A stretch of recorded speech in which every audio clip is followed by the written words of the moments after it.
lixdii subaxnimo ee saaka ayaa ciidamada maamulka Soomaaliland waxay weerar culus ku soo qaadeen gudaha magaalada Buuhoodle iyagoo madaafiic ku garaacay qaar ka mid ah xaafadaha Buuhoodle oo la arkayay in halka ku gubteen sidoo kale dagaalkan maanta wuxuu sababay dhimasho iyo dhaawac markii dambe magaalada Buuhoodle waxa ciidamada Soomaaliland ka saaray shacabka magaalada Buuhoodle oo gurmad badan ka helay dadka deegaanka ku hareeraysan degmooyinkii tuulooyinka hoos yimaada waxaana iminka magaaladu ay tahay mid caadi ah oo dib shaqadeedii ay uga soo laabatay goobaha ganacsiga ayaa dib loo furay waxaan la arkay wadooyinka waaweyn magaalada Buuhoodle oo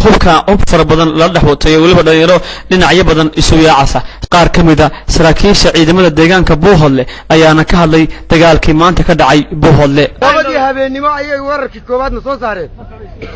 madaafiicdii bay noo rakibeen soddon wiil ayaa ka saaray horta magaalada nimankana soo doontay oo falaagiya ciidamadayadii ismay arag raad ma soo gelin agagaarka iyaga mana imanin yaxaar dareershaa ku dhacay maydkoodii baanu haddeer kala guri kari weyn bay Buuhoodle annagaa haysana annaga been weeye Buuhoodlaad sheegaysaa meygaagleyna joogin meygaagle annagaa kaga soo hadhnay meygaagle agtiisa waanu difaacnay waanu iska difaacnay saacadaana waxaanu kala dhex hadlaynaa waa magaalada meydkoodiina waa yaallaa aanu hebel u garanayno qabiil ah oo aan ahayn maamulka ka mid ahayn aanu hebel u garanayno geega orod waa kaada halkan yaalla waana ka saaray magaaladii waxay joogaan oo nologu sheegayaa haddeerta meesha la yidhahdo sool joogto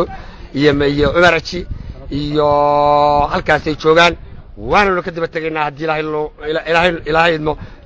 mana daynayno haddana shacabka reer Buuhoodle si geesinimo leh ayay uga hortageen wayna ka saareen magaaladoodii inay ku biyo cabaan ama ku nastaanna way u diideen hadda waxaa lagu sheegayaa cumaraji iyo kaartada iyo baa la leeyahay mayd iyo waxbay ku aasanayaan shacabka reer Buuhoodle ee geesiyiinta ah ayaa si lama filaana uga hortagay nimanka haddeertana dagaalkii sidaa kuma dhammaan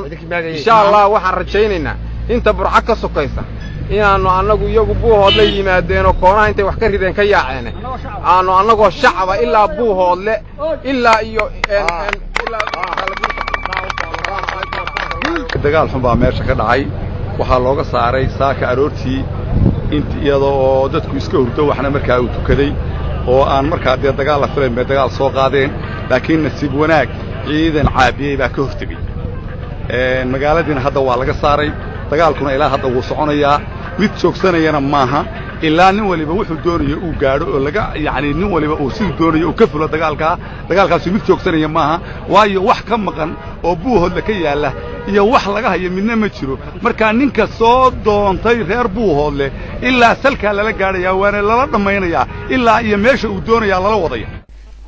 ugu dambeyntiina khasaaraha dagaalka ka dhashay ayaa gaaraya 7 qof oo dhaawac oo shacab ah iyo 2 qof oo kale oo iyana ka mid ah shacabka Buuhoodle halka 2 askari oo Soomaaliland ay meedkooda yeelaan gudaha magaalada Buuhoodle dagaalkan maanta ka dhacay Buuhoodle waxa uu ahaa kii ugu ballaarnaa ee ciidamada Soomaaliland ku soo qaadaan gudaha magaalada Buuhoodle waxayna difaac xoogan iyo iska caabin kala kulmeen qaybaha kala duwan ee bulshada ku dhaqan Buuhoodle Cali Dhagjar TV-ga caalamiga ee Somali Channel magaalada Buuhoodle xarun goboleedka Cayn